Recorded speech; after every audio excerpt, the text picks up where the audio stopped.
Yo creo que tenemos un mapa preparado precisamente sobre Oriente Medio, lo que se conoce como Oriente Medio, y Gonzalo nos va en fin, va a dibujar las tramas que operan en esa región que, Gonzalo, yo no sé si nos podríamos atrever incluso a describir como el avispero del mundo, el lugar más, en fin, donde se cruzan todos los intereses del planeta, en tanto que es el lugar del mundo donde más petróleo existe.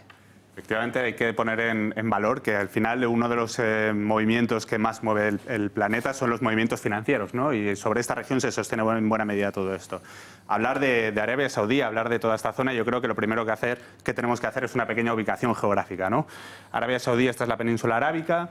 Por aquí hacia el este nos encontramos con Asia, hacia el oeste vamos hacia Europa y por aquí abajo tenemos ya el territorio africano, ¿no? Esta es una región que comenzó a forjarse las fronteras al principio del siglo XX. Era un momento en el que se empezaban a mover ya, sobre todo, en cuestión de religiones. Ahí has puesto el foco en un detalle bastante interesante.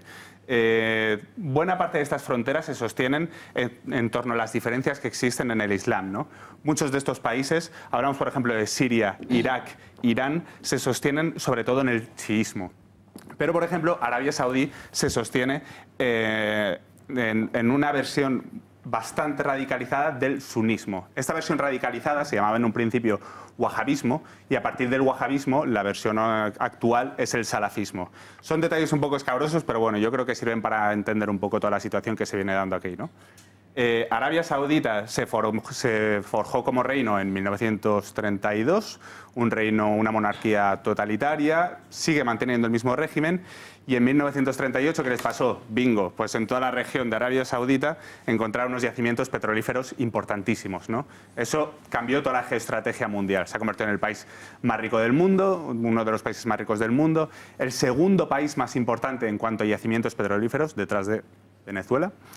Y que mueve buena parte de los intereses mundiales. Muchos de estos países se han alineado en torno a lo que se conoce como la OPEP, que es la Organización de Productores y Exportadores de Petróleo. ¿Y por qué Arabia Saudita ha adquirido tanto protagonismo estos días? Es un país bastante rico, con una monarquía totalitaria, que sostiene el mismo régimen desde el principio de los tiempos, ¿no? Entonces, ¿por qué es tan amigo este país de ciertos países occidentales? Exacto, bueno, esa es la pregunta interesante. Aquí se sostienen dos detalles importantes. El primero, por hacerlo bastante ligero, porque si no nos remitimos a la Guerra Fría, a un tema de intereses bastante concreto, pero podríamos decir que el régimen de Arabia Saudita servía de contención de otros escenarios incómodos, ¿no? Durante mucho tiempo, como lo han podido ser Siria, Irak, Irán. Servía un poco de contrapeso, ¿no? Entonces, potenciar el régimen saudita podía ayudar a compensar ese tipo de situaciones.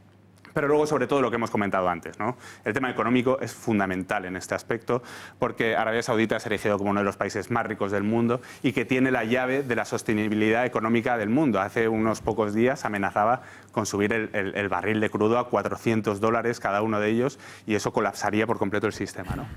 Entonces, bueno, nos encontramos con esta serie de países que hemos dicho que eran chiitas y luego tiene una serie de países más o menos amigos, que son sunitas, como pueden ser Bahrein, como pueden ser Emiratos Árabes Unidos, ¿no? Por ponernos un poco en situación, la monarquía saudita la sostiene la familia Salman, ¿no? El rey Salman, que lleva el régimen de Arabia Saudita con puño de hierro desde hace varias décadas, a finales del año pasado dijo que iba a dejar el reino en manos de su hijo, ¿no? Mohammed bin Salman.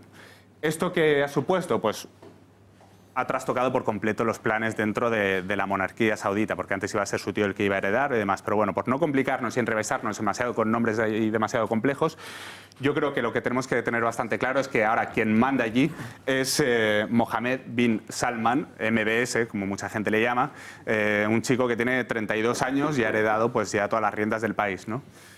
¿Qué pasa en toda esta región? Pues nos acercamos a varios países por aquí próximos y el que más nos interesa es Yemen. Yemen, se acordarán todos, yo creo, ¿no?, de qué ocurrió con la primavera árabe. Un movimiento en el que todo Occidente aplaudía una serie de revoluciones que aspiraban a acabar con una serie de líderes autoritarios, pero luego muchos de ellos, de esas revoluciones, quedaron en el olvido.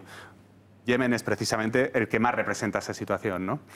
Aquí había un tipo que llevaba gobernando Yemen desde hacía prácticamente 3 décadas, más tiempo si no, bastante autoritario, pero que no hacía bastante ruido. Se sostenía ahí en el lugar y de forma internacional tampoco interesaba demasiado porque Yemen es un país que no es demasiado rico. Entonces se produjo esta primavera árabe para derrocarle en 2011.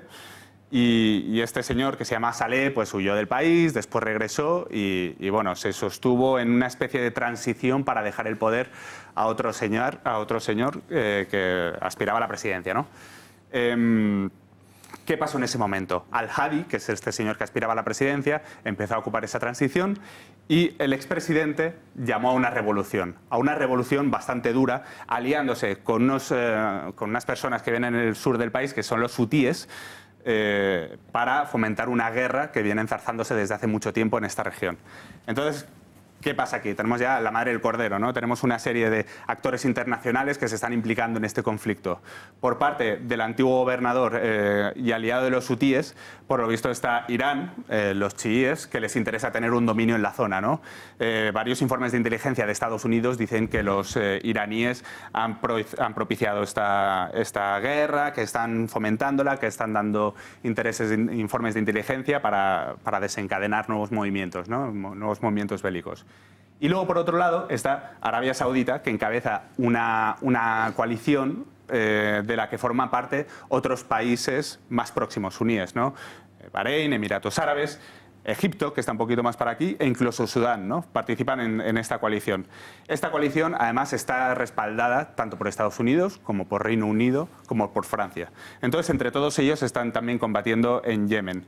Hay una lucha de poder ahí bastante grave que encima, para colmo, este avispero, se han colado yihadistas de Al-Qaeda y del Estado Islámico. Yo creo que este es un dato interesante, Al-Qaeda, el Estado Islámico, porque también implica bastante a lo que concierne a Arabia Saudita, pero bueno, ahora en un momento vamos a hablar de ello, ¿no?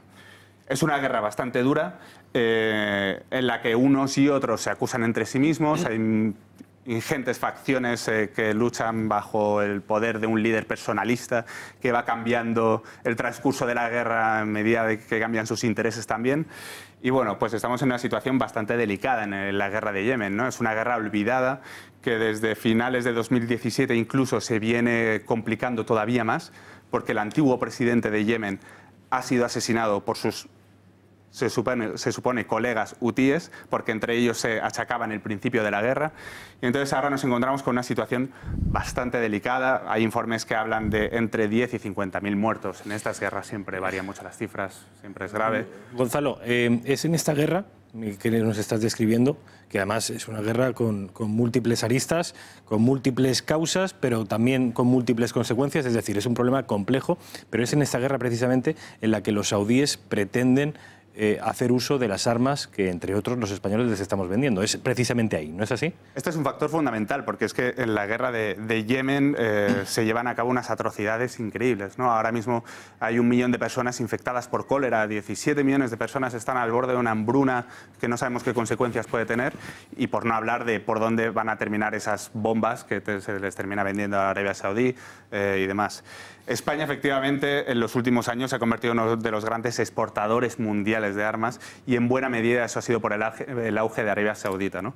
En los últimos años se les ha vendido armamento por valor de 1.800 millones de euros por parte de España. 1.800 millones de euros.